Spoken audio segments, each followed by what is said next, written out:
Hello my dear friends, today I'm here with another review.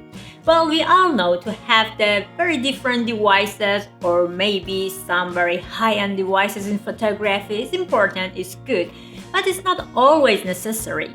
You have to also have some creativity and also something to show in photography or videography. So that's why today I'm here to make this review with the most economy or the cheapest prime lens in the market.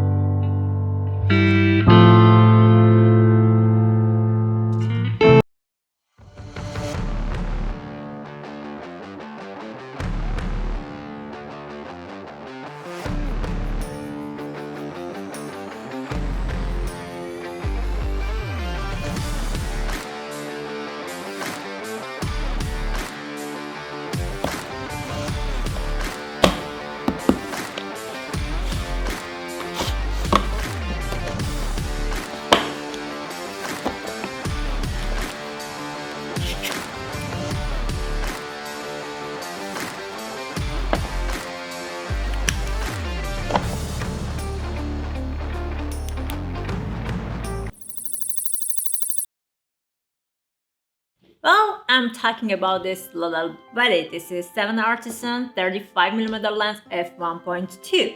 This is the, I think, cheapest prime lens in the market, which costs maybe less than 100 US dollars. So, and it works with half-frame cameras. And today I'm going to check it and test it on my Fuji X-H2S.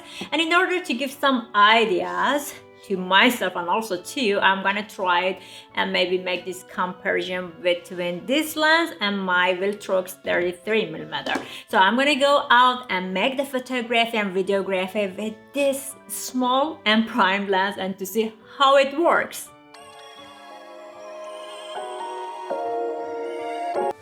Well, now I'm out to make the test, some photos and also some videos. You know, it's very easy to be handled because it's so light, it's too small. And so let's see how it works. Of course, I am in a daylight, but well, we will see how it works in photography or videography.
very nice experience working with this small manual lens. And I think what I'm seeing here, the result is good. But let's go back to the studio and check them all together.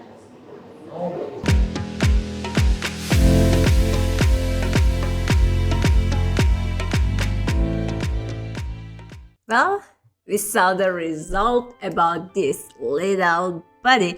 That was good. That was a very nice experience working with this small manual lens.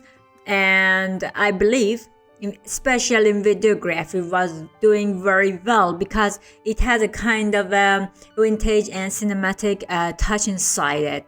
While, for example, I was trying this with the Viltrox. You saw the shots. The one I took with the Viltrox was a little bit sharper and it was like a video, but this one was like a film.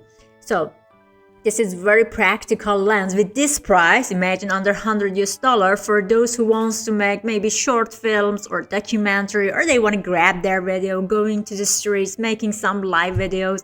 That was so good. I am again saying with this price we can't find anything similar to these functions in, for example, RF lenses. We should go, for example, with Canon above $2,000 or maybe with Sigma above $1,500. So I think considering the price it has, the functions that it has is perfect. This is f1.2 and the bokeh is very nice. I think it is so good. Only in photography I found it that it was not that sharp as I took the photos with my Viltrox lens. I'm gonna show you some of the shots that I got yesterday, and we're gonna make this actually comparison together and then I'll come back. I want to also show you these two photos with the sunlight on my face in these two different photos. This one, which I have on my left, is taken by 7ARTISANS, and this one is taken on my right with the Viltrox. So as you see, the sharpness, of course, with Viltrox is better. It's much more, detailed inside it.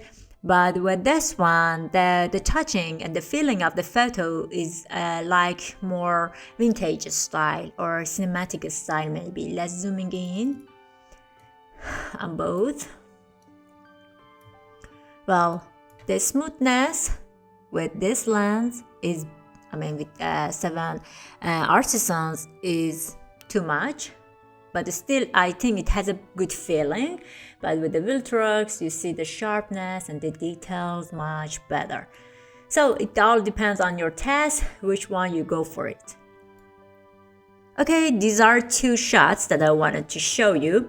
Both of them are taken with the same settings and same condition. On my left side here, I have the photo which I took with the Viltrox lens, and on the right side, I have the photo which I took with this 7ARTISANS lens. Well, as you see, the sharpness and the details with the Viltrox is so clear, so obvious, while here in this one, the touches or the texture is a little bit flat, but the bokeh, as you see, is better here with this lens. So that's why I told you with the photography, the sharpness is not that much, but it still is doing, I think, good. And it looks much more like vintage photos, which I like it.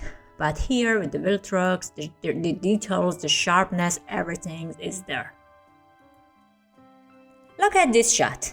If you just check this photo, and if I don't tell you that I got this shot with a lens under $100, you may think that I may take it with a very maybe expensive lens because it has a very nice bokeh, it's very artistic, the lights, the shadows, everything is perfect there. So when I zooming it even, as you see, maybe it's not that sharp, but it still is good. The details are there and the texture is still there. And so that's why I'm telling you, this little lens is very good comparing the price with the functions it has. So I can say, let's go for it. Here I checked the lens flare. So you can see that is exactly the sun behind my head. And well, in the direct light to the lens, as you see, the image is not that clear or it's not that sharp. But well, That's not bad, but I cannot say this is very good with the lens flare. And look at this shot. Well, I have to mention again that all these shots that I'm showing you are without any editing. So I just got them directly from the camera. I just wanted to show you with the bokeh behind this. For example, subject, the sharpness of the photo is like this. So I'm gonna zooming in. And you see, it still is doing very well.